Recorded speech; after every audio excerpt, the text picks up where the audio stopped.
You stop chasing silence for meaning, stop confusing inconsistency for connection, and stop letting uncertainty decide your emotional state. Instead, you return to one place most people forget, yourself, and everything begins to change from there. Have you ever noticed that the more effort you put in, the further they seem to drift?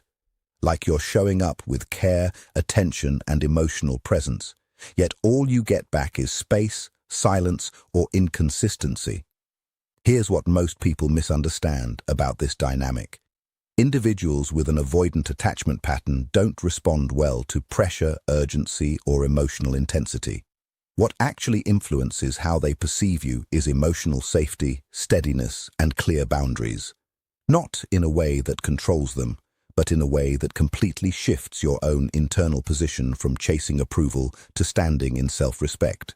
Because something subtle but powerful happens when your presence no longer feels like something they can destabilize.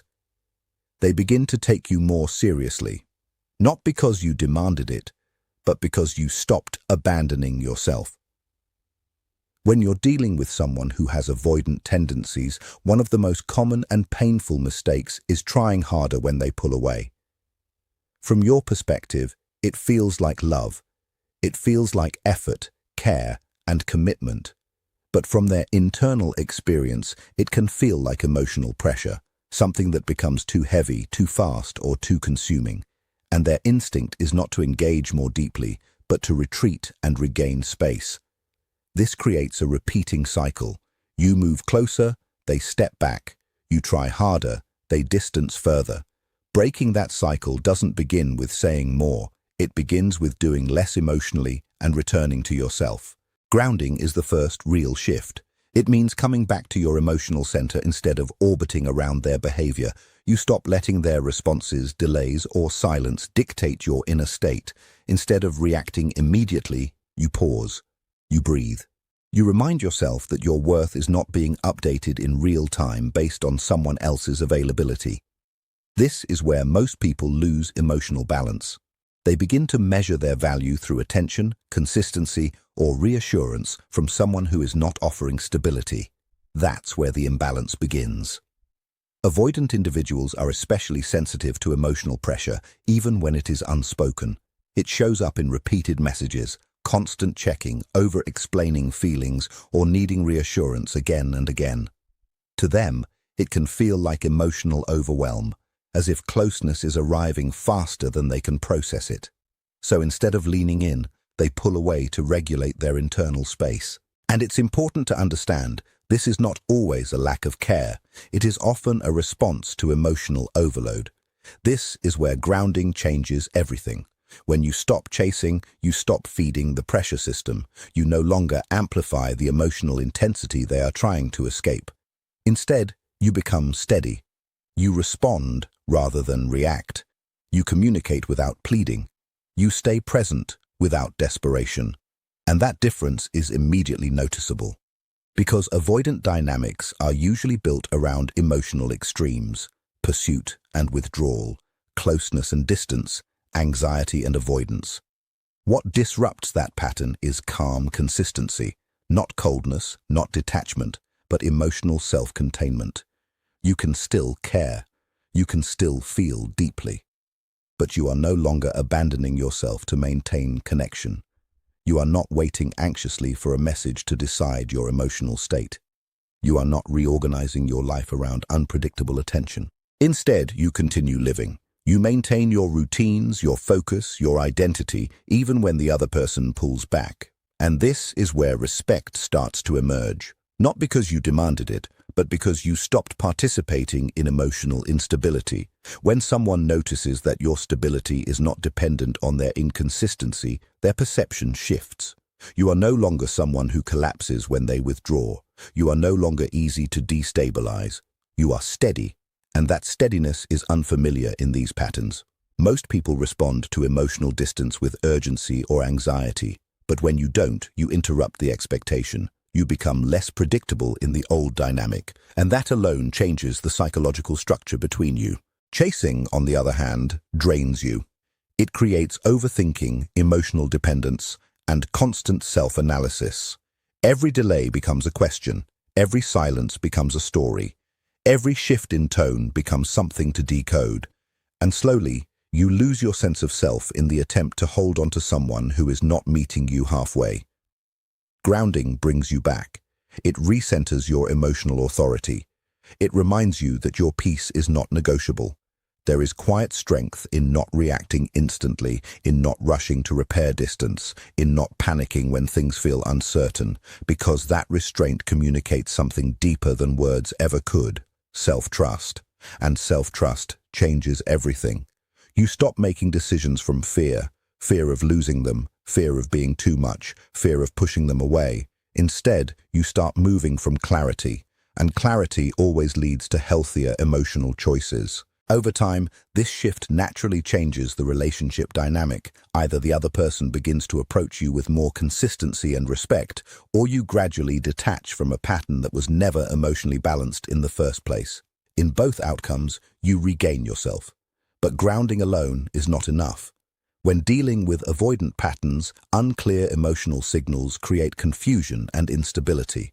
That's why calm, simple, and direct boundaries become essential. A boundary is not about controlling someone's behavior. It is about clearly defining what you will and will not participate in, and then honoring that limit through your actions. Most people struggle here because they confuse boundaries with punishment or emotional reaction, so they either stay silent to avoid conflict or they express frustration when they are already overwhelmed. Neither creates clarity. Silence makes you invisible. Emotional outbursts create pressure. Neither builds respect. What does build respect is calm clarity. A grounded boundary sounds simple. For example, I need consistent communication in a connection. If that isn't possible, I will take a step back. There is no anger in it, no blame, no emotional escalation, just clarity. And clarity removes confusion from the system. Avoidant individuals often operate in cycles of unpredictability around relationships. People chase, withdraw, explain, react, repeat. That emotional inconsistency can unintentionally give them control over the rhythm of connection. But when you introduce boundaries, you change that structure. Now you are no longer reacting. You are observing and responding. Tone matters as much as words. A calm statement carries more weight than emotional intensity. I need consistency lands very differently than you never care about me. One creates space for respect, the other creates distance. And then comes the most important part: follow through. A boundary without action is just language. If you say you will step back but continue chasing, the message becomes unclear. People learn more from what you tolerate than what you say, so consistency becomes essential. Not repetition, not explanation, just alignment between words and behavior. If inconsistency continues, you adjust your access instead of escalating emotionally. You don't argue your boundary into existence, you live it. This protects your emotional well-being. Without boundaries, you slowly adapt to imbalance. You shrink your needs to avoid conflict. You accept less communication, less clarity, less presence, just to keep something alive. And over time, that creates emotional exhaustion. Boundaries stop that erosion. They protect your sense of self, and something deeper shifts when you maintain them consistently. You stop relating from fear. You stop trying to avoid abandonment at all costs. You begin to operate from choice instead of anxiety. You are no longer forcing connection. You are allowing it only when it meets your emotional standard.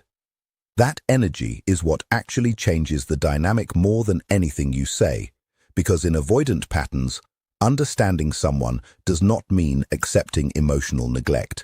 You can understand their need for space without abandoning your need for consistency. You can care without disappearing into their emotional rhythm. That balance is where healthy connection begins. Ultimately, grounding and boundaries work together to reshape the entire relationship structure. They remove confusion. They eliminate emotional guessing games. They dissolve silent resentment, and they replace all of it with clarity, stability, and self-respect. Some people will naturally rise to meet that level of consistency. Others will not. But in either case, you are no longer losing yourself in the process of being chosen. You are standing in your own emotional ground. And that is the message behind everything taught by Avoidant Decoded. You don't win by chasing harder. You win by refusing to abandon yourself for someone who cannot meet you in the middle. When you're dealing with someone who has an avoidant attachment style, one of the most important emotional adjustments you can make is learning to stop over-explaining your feelings. In these dynamics, there is often a natural mismatch in emotional processing. One person feels things deeply and immediately, while the other tends to manage emotions by pulling back, creating distance, or shutting down when things feel intense. So when you try to explain everything in detail, how you feel, why you feel it, what triggered it, what they did, and what you need, you may think you are building understanding, but in reality, it often creates emotional overload for them and emotional exhaustion for you. Over-explaining usually doesn't come from clarity. It comes from anxiety. It's the fear of not being understood, the fear of being dismissed, or the fear that if you don't fully justify your emotions, they won't matter. So you start filling every gap with words, believing that if you explain it perfectly, the other person will finally respond differently. But in avoidant dynamics, more words don't create more closeness. They often create more distance. Avoidant individuals typically process emotional intensity in a very different way. When emotions come in layered, repeated, or highly detailed explanations, it can feel overwhelming to them. Not because your feelings are wrong, but because the emotional volume becomes too much to hold in real time. Instead of leaning in, their nervous system often does the opposite. It pulls back to regulate and regain internal balance. So while you are trying to create connection through explanation, they are trying to create safety through distance. That's why simplicity becomes so powerful. Saying less doesn't mean feeling less. It means communicating in a way that can actually be received. Instead of long emotional breakdowns or repeated arguments, you learn to express yourself in grounded, clear statements. For example, instead of spending 10 minutes explaining how ignored you felt, a simple statement like, "I feel disconnected when communication drops suddenly, and I need consistency," often carries far more impact. It is direct, it is calm, it is complete. Over-explaining can also weaken your emotional position without you realizing it. When you feel the need to fully justify your feelings, it can subtly communicate that your emotions require approval before they are valid. But your feelings don't need permission. They don't need to be proven like evidence in a case. They simply exist. You are not there to convince someone that your experience is real. You are there to express it. And when you shift into that mindset, something important changes internally. Over-explaining often pulls you into emotional loops, repeating yourself, defending your perspective, trying to correct misunderstandings in real time, or trying to make the other person feel exactly what you feel. That process drains you. At that point, communication is no longer grounded. It becomes urgent. Avoidant individuals generally respond better to emotional clarity paired with space, not emotional intensity paired with repetition. When you speak simply and then stop, you allow your words to settle. You give the other person room to process without feeling pressured to respond immediately or perfectly. Silence after clarity is not emptiness, it's integration. There is also a deeper form of respect in not over-explaining. It is respect for yourself because you trust your words to stand on their own, and respect for the other person's ability to process without being emotionally carried through every detail. You are not trying to force understanding. You are offering clarity, and internally this shift is stabilizing. When you stop over-explaining, you reduce anxiety. You stop replaying conversations, wondering if you said too much or not enough. You stop trying to repair every misunderstanding instantly. You allow emotional space to exist without rushing to fill it. That space is where control returns to you. Because understanding doesn't always come from more explanation. Sometimes it comes from time, distance, and emotional processing. People often assume clarity must be immediate, but emotional comprehension is rarely that fast. Saying something clearly once and then stepping back allows the other person to meet the idea on their own terms.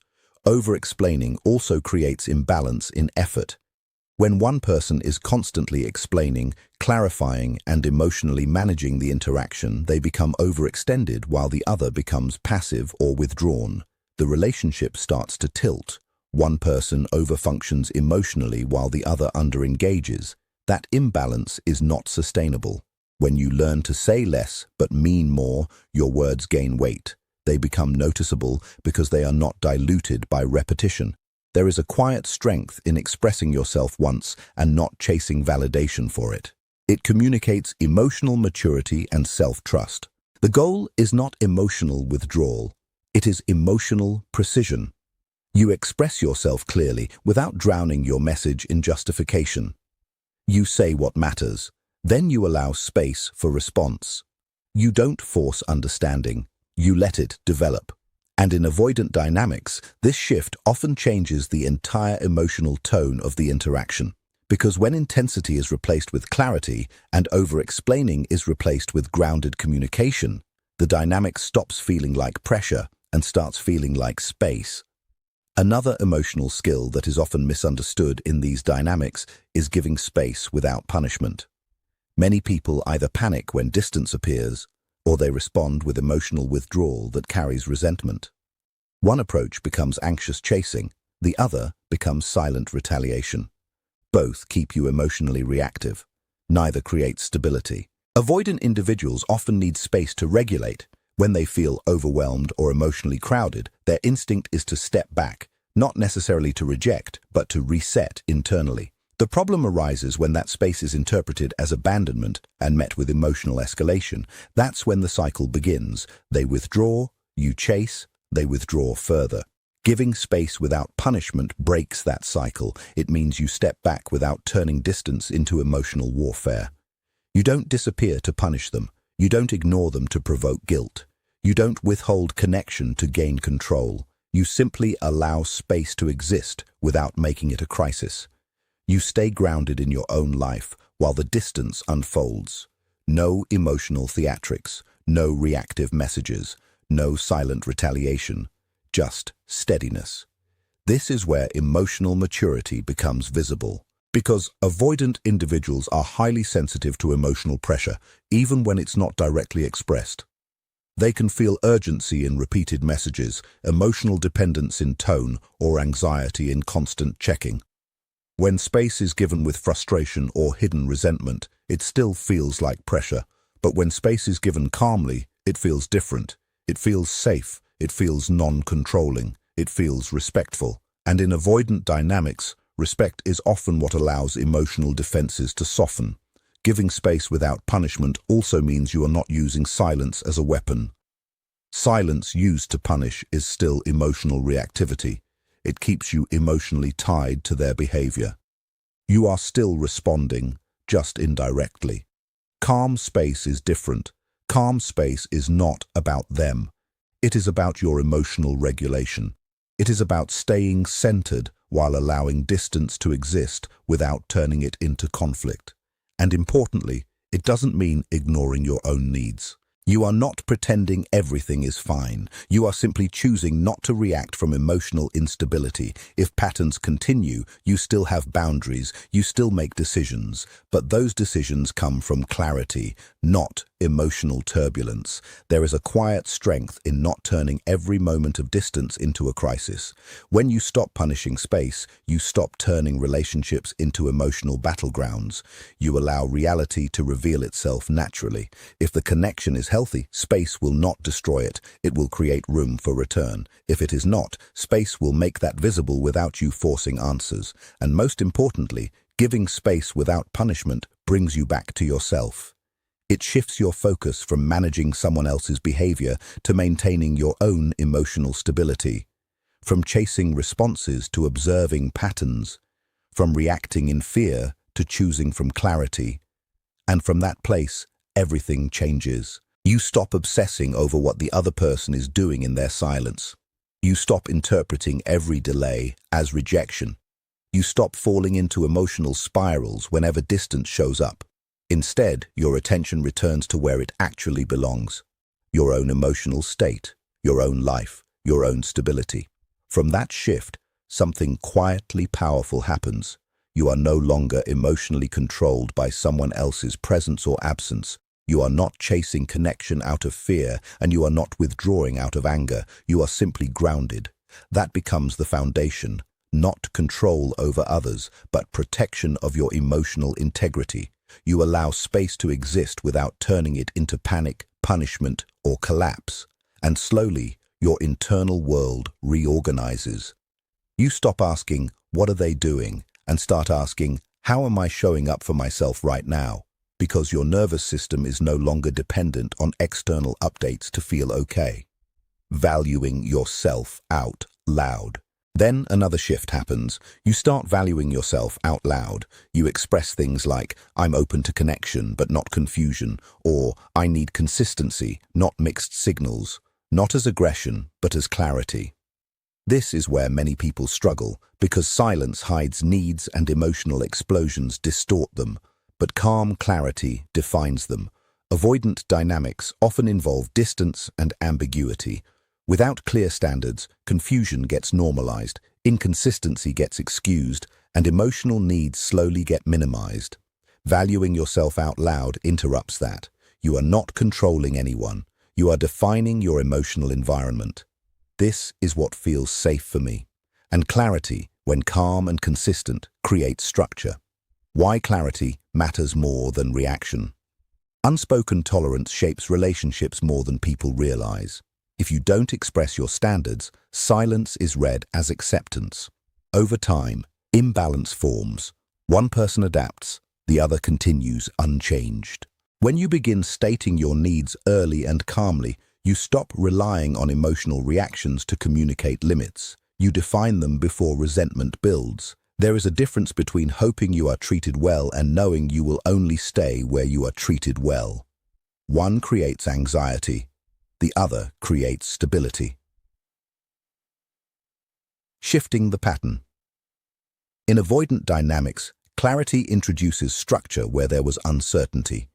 You are no longer reacting to inconsistency. You are observing it through your boundaries, and when done without pressure or emotional escalation, clarity doesn't push people away. It reveals reality. Protecting yourself from self-abandonment. Without boundaries, people slowly adjust, minimize, and ignore discomfort just to maintain connection. At first it feels like patience. Eventually, it becomes self-abandonment. Valuing yourself out loud prevents that. It keeps your needs visible to yourself first. Consistency, clarity, and respect are not too much. They are the baseline for emotional safety. From reassurance to observation. You stop chasing reassurance and start observing patterns. Not "what did they say," but "what do they consistently do?" Because words fluctuate. Patterns reveal truth. In emotionally inconsistent dynamics, focusing on moments keeps you attached to potential. Focusing on consistency anchors you in reality. The final shift. Eventually, you stop building emotional security on temporary closeness.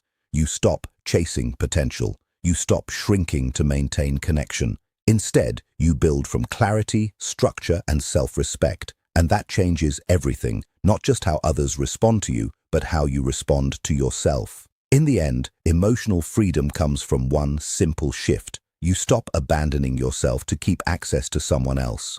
When you choose clarity over confusion, consistency over potential, and self-respect over silence, you no longer get pulled into emotional instability. You observe instead of chase, you define instead of tolerate, and you stay grounded in what actually aligns with you. And from that place, relationships stop being a source of anxiety and start becoming a reflection of your own stability.